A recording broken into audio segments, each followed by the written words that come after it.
Now that we've enhanced the image the way we want it, we're ready to add makeup to it. And there's a couple of different ways to apply makeup to your image.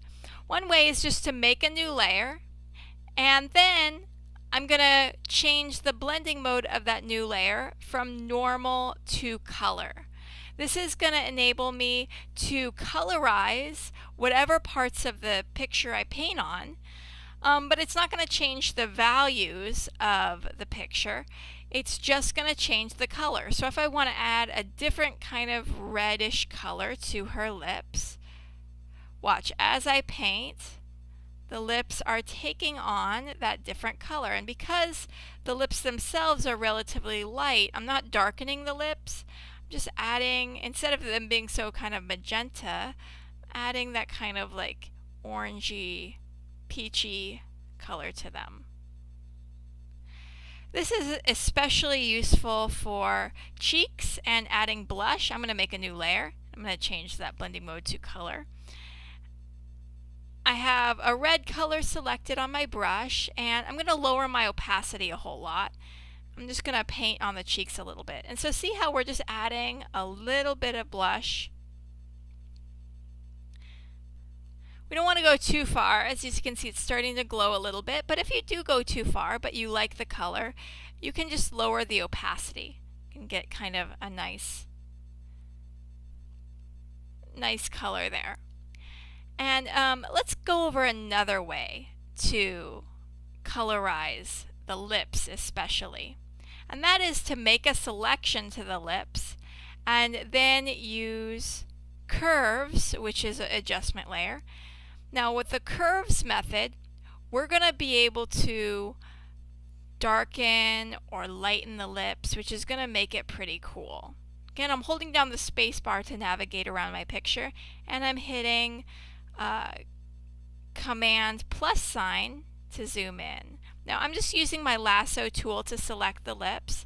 Probably not going to get the cleanest selection ever, but that's okay, because as I add this adjustment layer, I'll be able to feather the edge of my selection, and it's going to help blend my colors a little bit more. So now I'm going to make a new layer, a new adjustment layer, this time using the curves adjustment layer. And now watch what happens. As I draw down this line here on this histogram, my lips are going to get darker. Now, I told you that I was going to fix that kind of unclean selection. And I can do that by double-clicking on the layer mask that showed up next to curves with my selection on it. I'm going to feather the edge of my selection.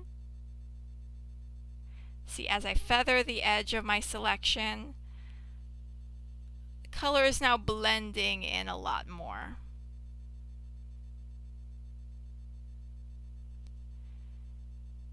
Now let's zoom out. Command minus sign to zoom out. It's helpful to see the whole face. Zoom in a little bit. Okay, so let's double click back on curves. Let's see some different results. So I could get this to look really, really dark, which might be a little bit too far. Or it could be nice depending on the look that you're going for. Or I could lighten the lips. Let's go with overall kind of a little bit darker. Now I can go to the different channels, red, green, and blue. If I want the lips to be more red, especially a bright red, I can bring this line up here. If I want it to be more of a darker red, this is actually more of a darker green, because remember, green is the opposite of red. Now if you go to the green channel, the more you drag this down, the more magenta your lips will look. Whereas if you move this upwards, the more green your lips will look. Which makes it look kind of natural, I think. And same with blue. If you want your lips to have a kind of bluish tint to them, you move your curve line up. Downward makes them more yellow. So I want them to have a slight yellow tinge to them, and I want them to be a little bit more red. Just moving these curves lines, seeing what we can get. I have some deep red down here. And then I'm going to go back to my RGB channel, darken it a little bit more overall. There we go. Great. And now let's see the before and after. Before, kind of pale.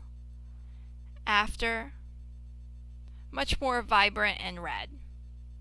And guess what? You can do the same with the eyes. You can select the eyes, and then you can change the color of your eyes to blue if you want. Alrighty. My last step, I'd like to darken those eyebrows. And I found that often using the overlay blending mode and a dark color, could be either dark brown or black, it's a great way to darken those eyebrows. Pretty nifty, huh? Now let's see the overall before and after. Option click, that was our image at the very beginning.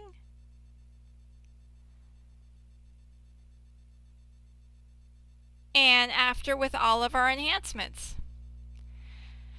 The cool thing is you guys get to be creative with beauty retouching. So if you think maybe I went too far getting rid of the shadows, or you liked the redness that was originally in her skin, you can bring some of that back, because all of these are on separate layers. So feel free to, lower the opacity on any of your retouching layers, change the colors on any of your retouching layers, and have this